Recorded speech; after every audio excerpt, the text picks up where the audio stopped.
ஹாய்ங்க. இன்னைக்கு வீடியோவில் Sunday special போட்டி குழம்பு எப்படி செய்யறதுன்னு பார்க்கலாம் வாங்க.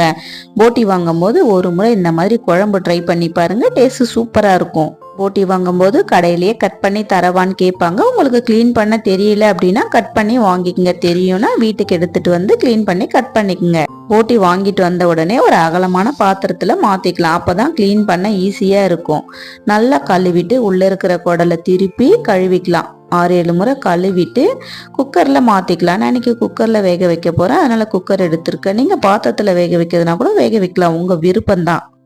க்ளீன் பண்ண போட்டியை குக்கருக்கு மாத்திட்டு 1/2 டீஸ்பூன் மஞ்சள் தூள் சேர்த்து கலந்துக்கலாம். தண்ணி எதுவும் சேர்க்க வேண்டாம், இதுலேயே தண்ணி இருக்கும். மூடி போட்டு வேக வச்சுக்கலாம். நான் இன்னைக்கு குழம்பு தான் செய்ய போறேன். அதுக்கு ஒரு மசாலா ரெடி பண்ணிக்கலாம். கடாயில் எண்ணெய், பட்டை, லவங்கம், 1 டீஸ்பூன் மிளகு, 1 டீஸ்பூன் சீரகம், 1 டீஸ்பூன் சோம்பு சேர்த்து கலந்துட்டு கட் பண்ண வெங்காயம் சேர்த்து வதக்கிக்கலாம்.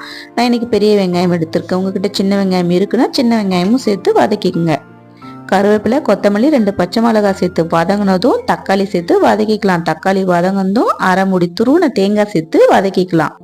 ஆறுனதும் மிக்சி ஜாருக்கு மாற்றி நைஸாக அரைச்சிட்டு வந்துடலாம். குக்கரில் எண்ணெய், பட்டை, லவங்கம், ஏலக்காய், பொடியை கட் பண்ண பெரிய வெங்காயம் சேர்த்து வதங்கினதும் 2 டீஸ்பூன் இஞ்சி பூண்டு விழுது சேர்த்து வதக்கிக்கலாம்.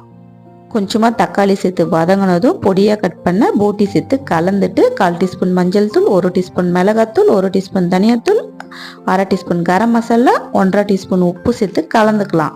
அரைச்ச மசாலாவை சேர்த்து கலந்துட்டு தேவையான அளவு தண்ணி சேர்த்து உப்பு செக் பண்ணிக்கலாம். மூடி போட்டு 5 விசில் விட்டு எடுத்தா டேஸ்டியான குடல் குழம்பு ரெடி. இது ஒரு முறை இந்த மாதிரி குழம்பு செஞ்சு பாருங்க, டேஸ்ட் சூப்பராக இருக்கும்.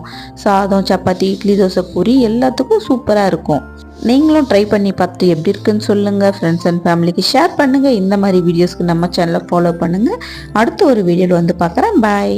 இன்னைக்கு சண்டே ஸ்பெஷலாக உங்கள் வீட்டில் என்ன குழம்புன்றதை கமெண்ட்ல சொல்லுங்க.